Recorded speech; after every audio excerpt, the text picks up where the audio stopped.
एकदम परी लग रही है हमारी गुड़िया बिटिया।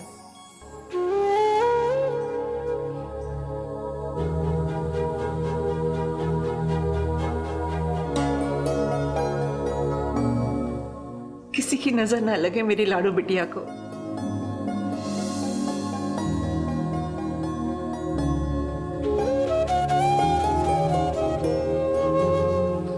हमें तो यकीन ही नहीं हो रहा है कि तुम्हारी शादी इतनी जल्दी हो रही है, और वो भी इतने बड़े घर में। अम्मा, हम अभी भी कह रहे हैं कि हम तुम्हें छोड़ के नहीं जाएंगे, तुम भी हमारे साथ चलोगे। कैसी बातें कर रही है तू? हाँ, शादी के बाद एक माँ अपनी बेटी के साथ में उसके ससुराल कैसे रह सकती है? बता ना तू। वो सब हमें नहीं पता, लेकिन अगर तुम हमारे साथ नहीं आई तो हम अभी भी ये शादी के लिए मना कर देंगे। हम अभी रूबी दीदी को कह के पागलपन है ये रितु? इतनी समझदार हो, फिर ये क्या बच्चों जैसी बातें कर रही हो? पर दीदी, अपने को खुशकिस्मत समझो जो तुम्हारे जैसी गरीब और बिन बाप की लड़की को ठाकुर रविंद्र सिंह स्वीकार कर रहे हैं, इसलिए उनका एहसान मानो और ऐसा कुछ मत करो जिससे कि उनकी शान में कोई गुस्ताखी हो जाए। पर दीदी, हम अपनी अम्मा को ऐसे कैसे छोड़ के जा सकते हैं? अरे बेवकूफ हो क्या? तुम्हारे जैसे बहुत सारे लड़की वाले हैं जो ठाकुर रविंद्र सिंह को आज भी करोड़ों का दहेज देने को तैयार हैं, लेकिन फिर भी उन्होंने तुम्हें चुना। और अगर अब तुम ये शादी के बाद अपनी अम्मा को वहां लेकर जाओगी तो लोग हंसेंगे। कम से कम ठाकुर साहब की इज्जत का तो बंटाधार मत करो। चाची, आप ही इसे समझाएं। हाँ हाँ बिटिया, तुम्हें हमारी कसम है, तुम हमारी परवाह बिल्कुल मत करो। तुम चुपचाप से शादी के लिए हाँ कर दो। गजाननं भूतगणाधिसेवितं कपितजम्बो फलचारु भक्षणम्।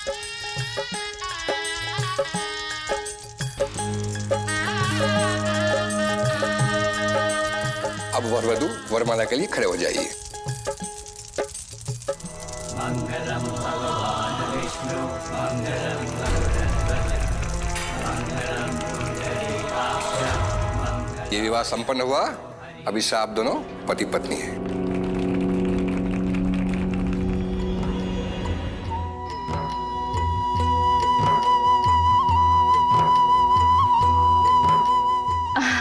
चाची, ठाकुर साहब नियम के बड़े पक्के हैं। उनके ज्योतिषी ने कहा है कि आपकी बेटी का गृह प्रवेश आज रात को ही होना है। चलो क्या?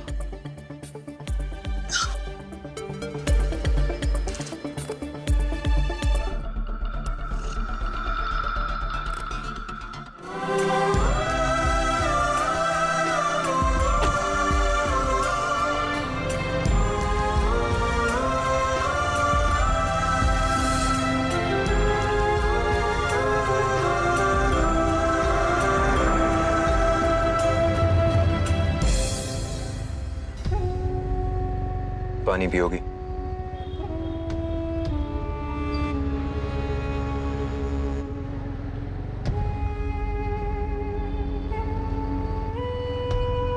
वैसे तुम्हें पता है ना कि ये मेरी दूसरी शादी है।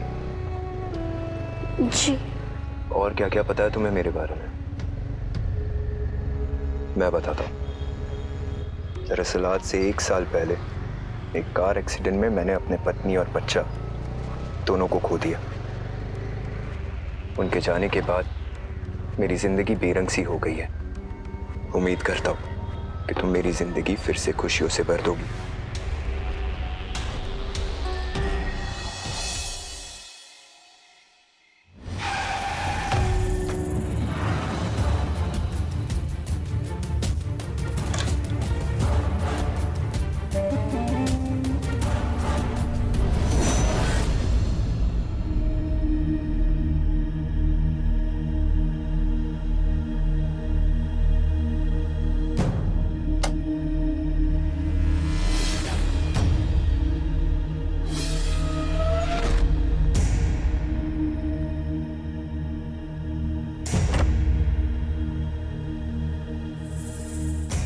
तुम सोच रही होगी कि ये खिड़की दरवाजे बंद क्यों है। दरअसल हमारे परिवार की प्रथा है कि नई दुल्हन को बुरी नजर से बचाने के लिए उसे कुछ दिनों तक अलग रखा जाता है। तुम भी कुछ दिनों तक यहीं रहोगी। जी लेकिन घबराओ मत, मैं हूं ना तुम्हारे साथ। आओ तुम्हें घर दिखाता हूं।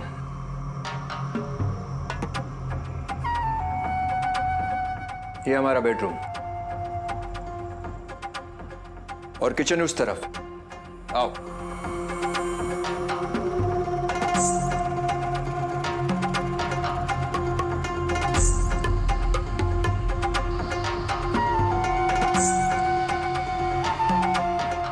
तुम्हारा किचन, अगर तुम्हें किसी चीज की जरूरत हो तो बाबू को कह देना, वो ले आएगा।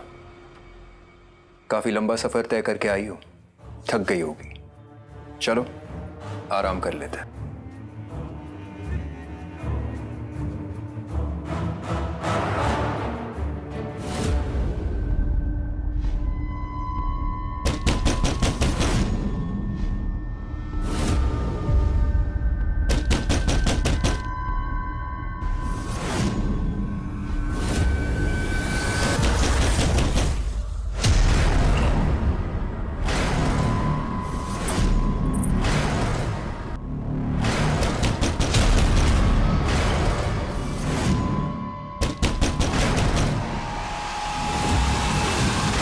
वहां क्या देख रही हो?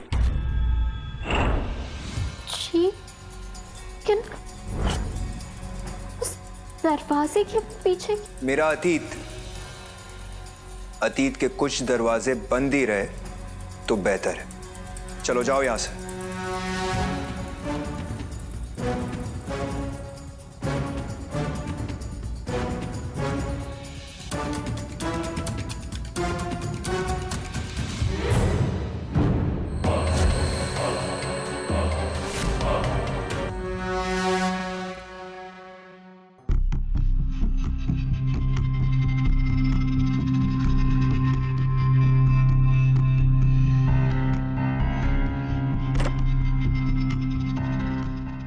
जी सुनिए, मैं आपसे कहना चाहती थी कि आपने जो मुझे बताया वो सुन के मुझे बहुत बुरा लगा, और मैं आपसे कहना चाहती थी कि मैं आपका साथ हमेशा निभाऊंगी।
क्या हुआ? और यहां क्या कर रही हो तुम?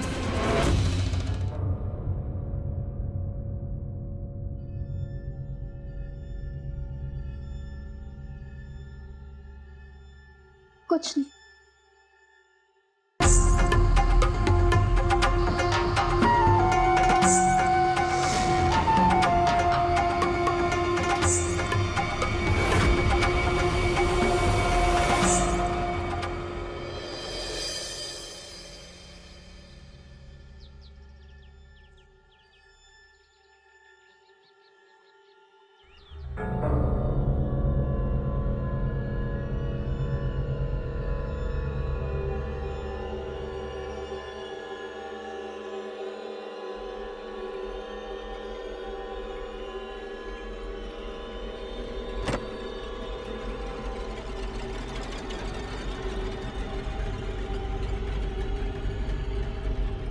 ये रवि जी मुझे अकेला छोड़ के कहाँ चले गए?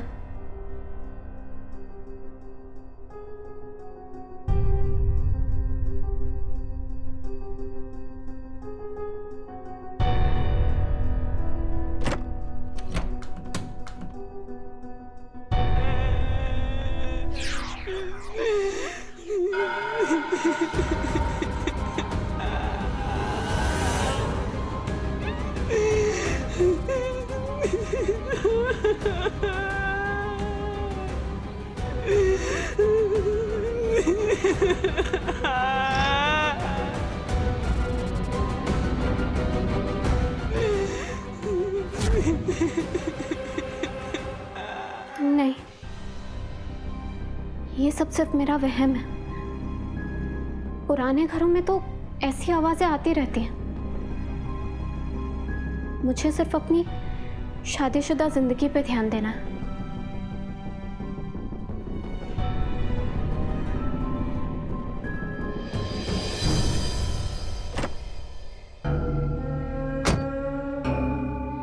रवि जी, आप आ गए?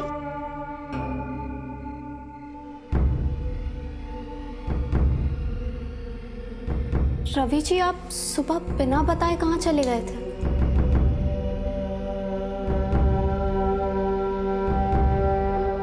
मैं आपके लिए खाना बना रही हूँ।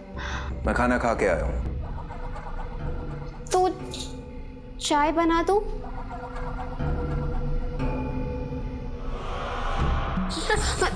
रवि जी, ये आप क्या?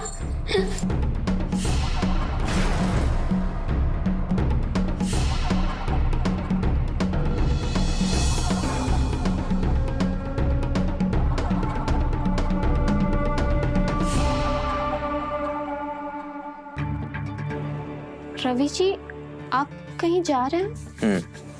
दिल्ली जा रहा हूँ, एक टेंडर का काम है। 2-3 दिन में आ जाऊंगा।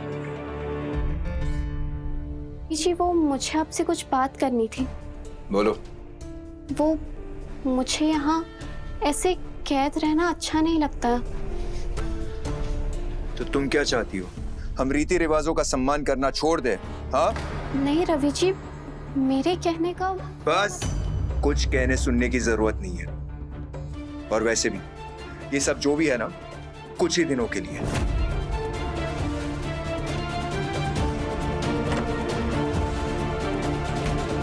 रवि जी मेरे साथ ऐसा बर्ताव क्यों कर रहे हैं?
क्या हुआ?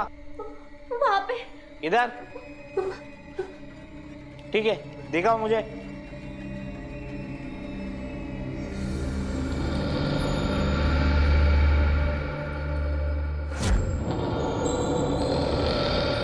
कोई तो नहीं है।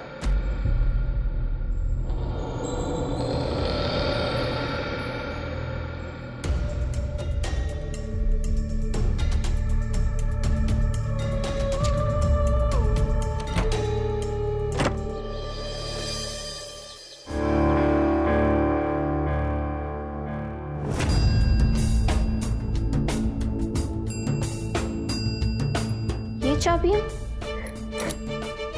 चाबियां तो सारे घर की लगती हैं।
अरे भैया आज नाश्ता मिलेगा कि नहीं?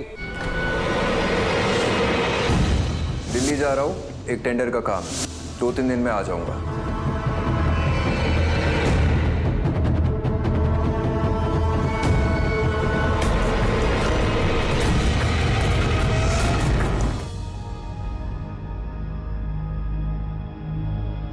उस दिन मेरे किट्टू का 7वां जन्मदिन था।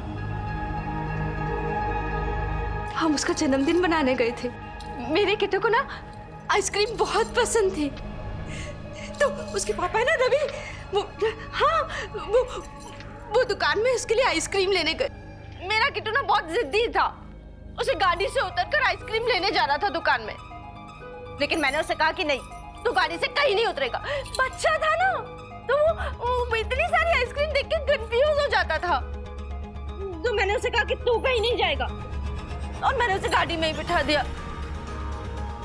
और मैं अपने लिए कोल्ड ड्रिंक लाने वही दुकान में चली गई। और कुछ ही कदम चल के हमें एक धमाका सुनाई दिया। एक कार ने हमारी गाड़ी को रोक दिया था, और उसमें मेरा किट्टू, मेरा बच्चा मर गया। ये सब मेरे गलती है, मुझे निशा, क्या हुआ? नहीं दे सकता, नहीं होता, मुझे निशा, संभालो अपने आप को, कुछ नहीं हुआ है, सब ठीक है।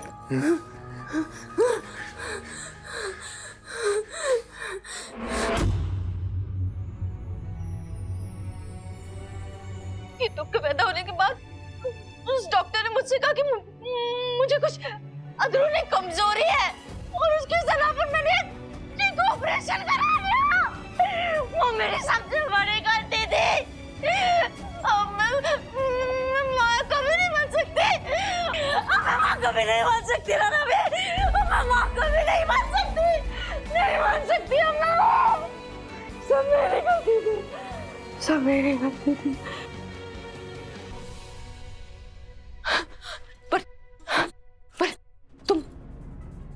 तुम मां बन सकती हो, तुम मुझे मेरा किट्टू वापस लाकर दोगी ना? दोगी ना? हाँ दोगी ना? हाँ हाँ दोगी? हाँ रवि, तुमने मुझसे वादा किया था ना कि तुम मेरा किट्टू वापस लाकर दोगी मुझे? हाँ तुमने मुझसे वादा किया था ना? हाँ मुझसे वादा किया था ना तुमने? हाँ। लाकर दोगी ना? हाँ क्या करो, जल्दी करो, मुझे मेरा किट्टू चाहिए, चाहिए।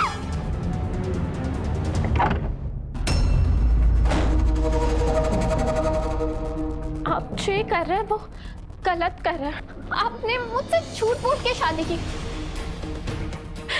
अगर आप मेरे पास आए तो मैं शोर मचा दूंगी। जितना मर्जी है चिल्ला, तेरी आवाज इस चार दीवारी में घुट कर रह जाएगी। और वैसे भी मैं तुम्हारा पति हूँ।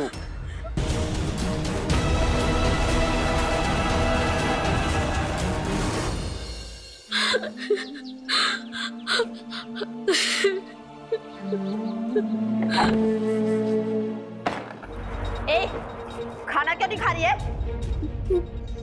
मुझे कुछ अच्छा महसूस नहीं हो रहा। चुप! एक बात नहीं सुनने मुझे। अभी के अभी खाना खत्म कर ले।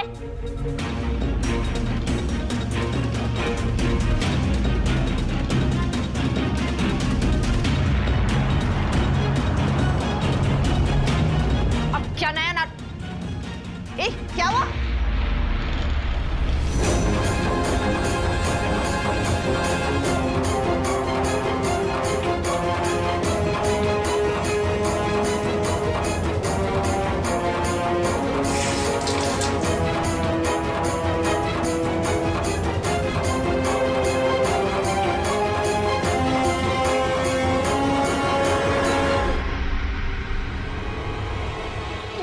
मुझे लगता है मैं माँ बनने वाली हूँ। मुझे लगता है मैं माँ बनने वाली हूँ। मैं माँ बनने वाली हूँ।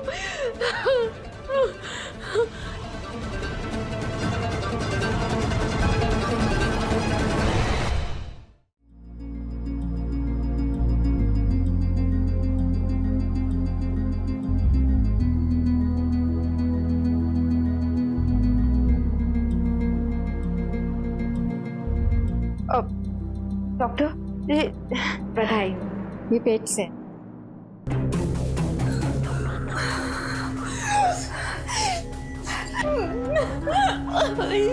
पर इन्हें बेहद कमजोरी है और इसी वजह से बार बार बुखार आ रहा है। कोई चिंता की बात तो नहीं है ना डॉक्टर? देखिए, मैंने बुखार के लिए तो इंजेक्शन दे दिया है, पर फिर भी आपको इनका खान पान का खास ख्याल रखना। आप बिल्कुल चिंता मत कीजिए डॉक्टर, मैं खुद इसका ख्याल रखूंगी। ये बात इस घर के बाहर नहीं जानी चाहिए। आप बिल्कुल चिंता मत कीजिए। शुक्रिया। बाबू जी। इनके रहने का इंतजाम करो। Thank you.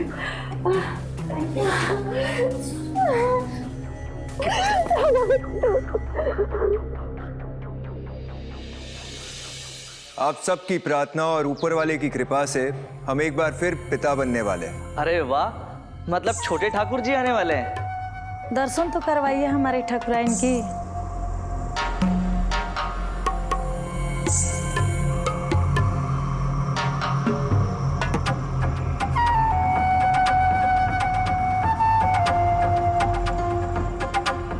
नजर ना लगे हमारे ठकुराइन को। आज से हर शुक्रवार इस घर में गांव वालों के लिए भोज रखा जाएगा। आप सब सादर आमंत्रित हैं। ठाकुर साहब की जय, ठाकुर साहब की जय, ठाकुर साहब की जय, ठाकुर साहब की जय, ठाकुर साहब की जय, ठाकुर साहब की जय। इस धरती पर जीवन का केंद्र होती है माँ की कोख, और जब एक माँ 9 महीने अपने बच्चे को कोख में रखकर उसे पालती है तो वो ना सिर्फ उसके शरीर के अंग से बल्कि प्यार और जज्बातों से अपने बच्चे का निर्माण करती है। तो क्या माँ की कोख जैसी पवित्र चीज किसी गुनाह को जन्म दे सकती है? नमस्कार, मैं हूँ सुधा चंद्रन और आज एक ऐसी दिल दहला देने वाली कहानी लेकर आई हूँ जहाँ संतान को पाने के लिए एक माता पिता इस कदर विचलित हो गए हैं कि उन्होंने नैतिकता की सारी सीमाएं पार कर दी, और इसके लिए उन्होंने एक मासूम लड़की की जिंदगी बर्बाद करने से भी गुरेज नहीं किया उन्होंने। और अब ऋतु निशा की बिछड़ी ममता की कीमत चुका रही है। अपने बच्चे को खोने के बाद निशा की मानसिक स्थिति ठीक नहीं है। उसे सच्चाई बताने के बजाय रवि उसके हर फितूर में उसका साथ दे रहा है। निशा और रवि के इस षड्यंत्र में अब ऋतु बुरी तरह से फंस चुकी है। अब तो उसकी दुखों की शुरुआत हुई है। मुसीबतों का पहाड़ अब उस पर टूटना बाकी था।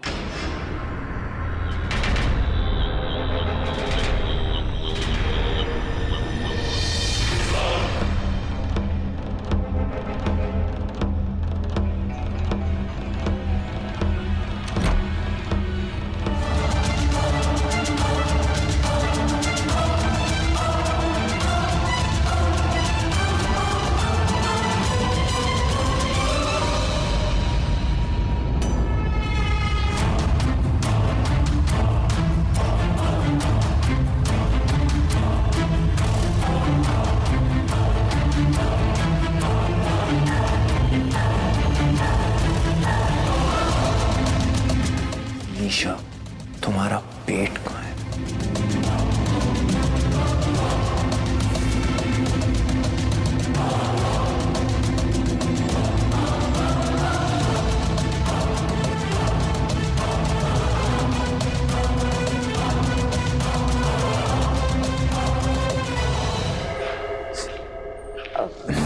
आपने मुझे बुलाया?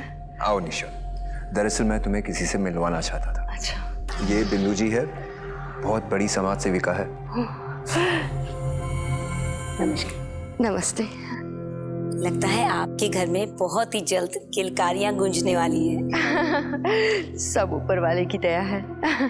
मेरी तरफ से आप दोनों को ढेर सारी शुभकामनाएं, वो भी एडवांस में। धन्यवाद। बिंदु जी, ये हमारी तरफ से आपके अनाथ आश्रम के लिए एक छोटी सी भेंट। बहुत बहुत धन्यवाद। आप लोग हमेशा खुले दिल से हमारे अनाथ आश्रम के लिए मदद करते हैं। मेरी ही नहीं बल्कि सैकड़ों बच्चों की दुआएं आप लोगों के साथ हैं। आप बस भगवान से ये प्रार्थना कीजिएगा कि हमारा ये बच्चा हमेशा हमारे साथ रहे। जी जरूर, मैं भगवान से प्रार्थना करूंगी कि आप और आपका बच्चा हमेशा स्वस्थ रहे। चलना चाहेंगे? नमस्ते।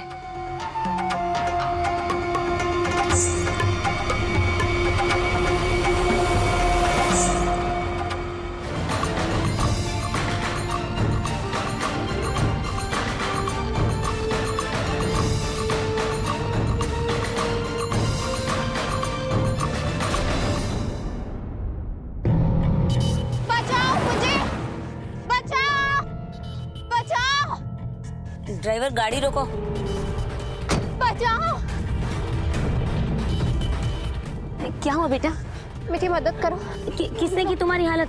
उन लोगों ने मुझे कैद करके रखा। किन लोगों ने बेटा? हाँ बोलो। अरे बेटा बेटा संभाल के, पानी संभाल के। मैं तुम्हारे लिए पानी लाती हूँ। बैठ जाओ बेटा, ध्यान से ध्यान से।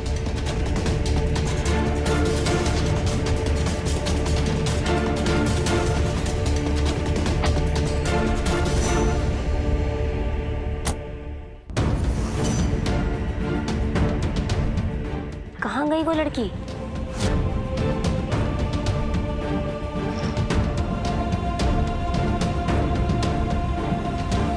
मातृत्व खुशियों और उम्मीदों के सपनों से एक औरत के दिल को भर देता है, लेकिन अफसोस ऋतु के लिए मातृत्व की ये जिम्मेदारी किसी घाव से कम नहीं थी, जहां उसकी मर्जी के खिलाफ रवि के बच्चे के लिए गर्भ धारण करने के लिए उसे मजबूर कर दिया गया था। और अब अपने खोए हुए बच्चे को पाने के लिए निशा और रवि इस कदर पथभ्रष्ट हो गए थे कि वो एक दोहरी जिंदगी जीने लगे। बहुत ही शातिर अंदाज में वो समाज के सामने ऐसा बर्ताव कर रहे थे जैसे कि सच में बच्चे के माँ बाप वही बनने वाले हो। उनका ये षड्यंत्र अब आखिरी मुकाम तक पहुंच गया है। अब देखना ये है कि क्या निशा और रवि अपने इन गलत मंसूबों में कामयाब हो पाएंगे या फिर अभी भी ऋतु के लिए उम्मीद की कोई किरण बाकी थी। देखिए, हमें फौरन इन्हें हॉस्पिटल लेके जाना पड़ेगा और तुरंत ऑपरेशन करना पड़ेगा, वरना बच्चे की जान को खतरा हो सकता है। लेकिन हमें सब यहाँ जानते हैं, इसे किसी और शहर ले जाना होगा वरना हमारा भेद खुल जाएगा। हमारे पास वक्त नहीं है, पर एक चीज हो सकती है। पास के शहर में एक डॉक्टर है, मैं उनसे बात कर सकती हूँ। खर्चा थोड़ा ज्यादा जरूर आएगा, पर सारा मामला वो अच्छी तरह से संभालेंगे। देखिए, आप पैसे की चिंता मत कीजिए, बस मेरे बच्चे को कुछ नहीं होना। तो ठीक है, मैं बात करती हूँ।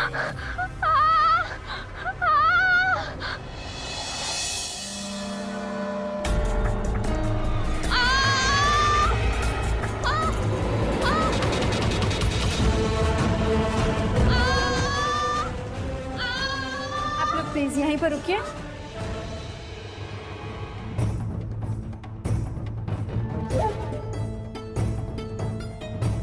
ये पेशेंट आप लोगों की क्या लगती है? मेरी पत्नी है। पेशेंट का नाम?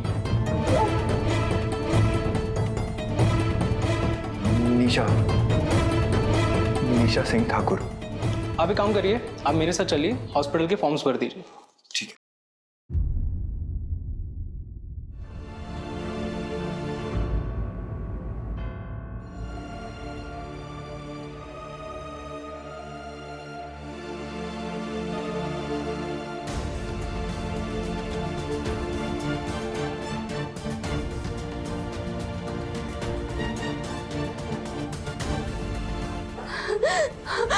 निशा, क्या हुआ? रवि, 2 घंटे हो गए, अब तक कोई खबर नहीं आई। मेरा किट्टू ठीक तो होगा ना? पूछो ना डॉक्टर से, कुछ करो। तुम खड़े क्यों? सब ठीक होगा। नहीं, मुझे बहुत डर लग रहा है। मेरा बच्चा।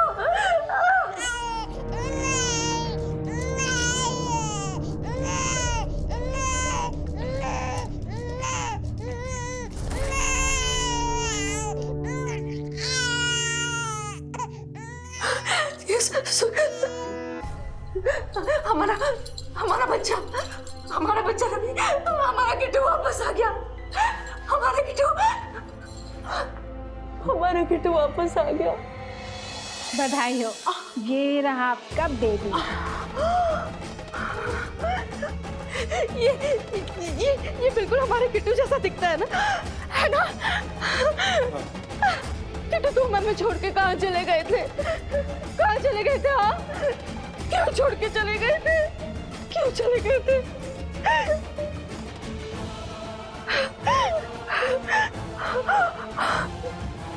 अब इनका क्या करना है?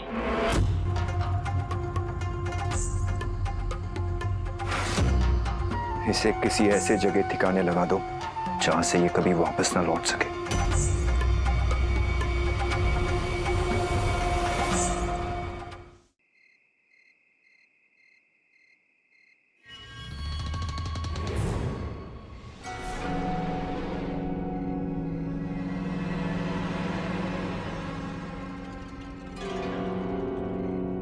मेरा बच्चा,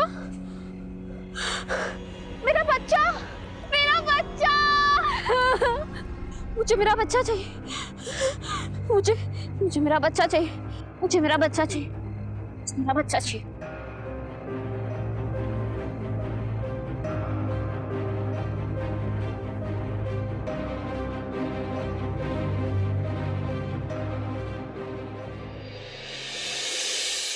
तुम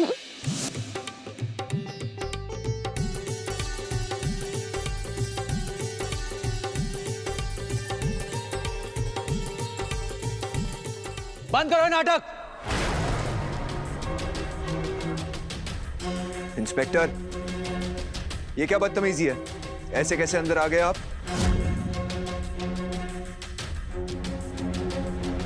इन्हें मैंने बुलाया। इन्होंने आप दोनों के खिलाफ बेहद संगीन शिकायतें दर्ज करवाई हैं। इसने? कौन है ये? हम इसे नहीं जानते। किसी की साजिश है ये मेरे खिलाफ। मुझे पता था आप जैसा बड़ा आदमी यही कहेगा, इसलिए हम पूरी तैयारी के साथ आए हैं। 1 मिनट इंस्पेक्टर, आप कहना क्या चाहते हैं?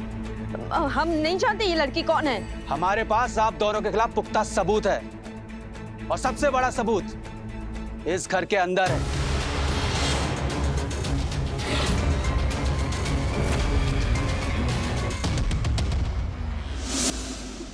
मुझे मेरा बच्चा चाहिए।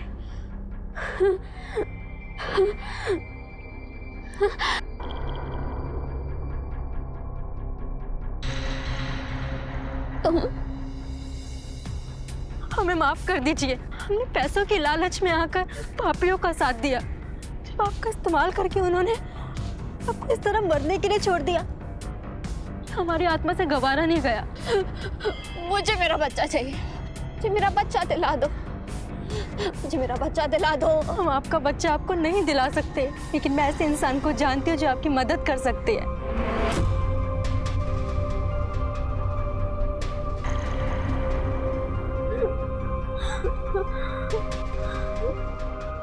विनीता के बयान के आधार पर हमने उस लेडी डॉक्टर को गिरफ्तार करके उससे पूछताछ की जिसने रितु की डिलीवरी करवाई थी। हमने बस थोड़ी तेज आवाज में बात की और उसने तुम दोनों का कच्चा चिट्ठा खोल कर रख दिया। और आप दोनों पति पत्नी के साथ इस घर के नौकर भी हमारे साथ जाएंगे।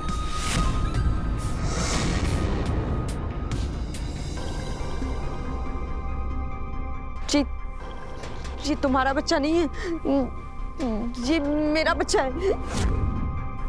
ये मेरा किट्टू है।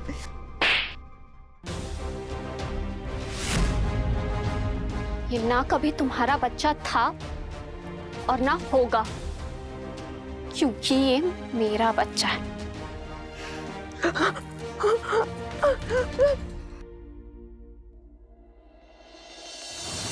ले चलो सबको।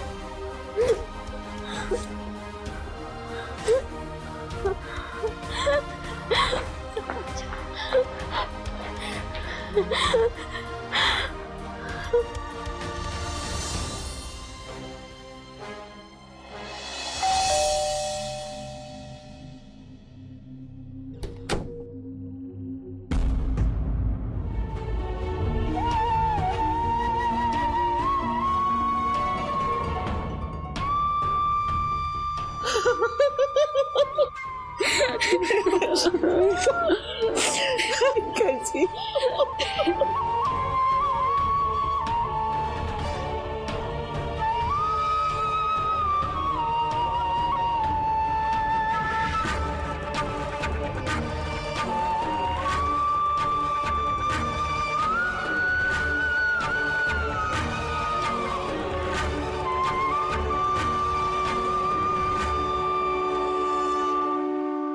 अपने इस निर्दय जुर्म के लिए निशा और रवि अब सलाखों के पीछे है और इस घृणित अपराध में जितने लोगों ने उनका साथ दिया वो अब पुलिस के गिरफ्त में है और कानून के तमाम धाराओं के तहत मुकदमे अदालत में विचाराधीन है। अपनी बच्ची को लेकर ऋतु अपनी मां के घर चली गई, लेकिन इस भयानक अनुभव ने उसके मासूम दिल को इस कदर तोड़ दिया कि काफी समय लग जाएगा उसे ठीक होते होते। कहते हैं पति पत्नी एक दूसरे के पुराक है। अगर पति पत्नी में से कोई भी गलत राह पर चले तो दूसरे का फर्ज बनता है उसे सही राह दिखाना, लेकिन अगर पति पत्नी दोनों ही गलत रास्ते पर चले और ये करने के लिए एक दूसरे को प्रेरित भी करे तो उस घर का सर्वनाश होना निश्चित होता है। इसी के साथ मैं सुधा चंदन आपसे विदा लेती हूँ। फिर मिलेंगे क्राइम अलर्ट के एक नए एपिसोड में एक नई कहानी के साथ। तब तक के लिए सुरक्षित रहे, सतर्क रहे और देखते रहिए क्राइम अलर्ट, जुर्म के खिलाफ आवाज।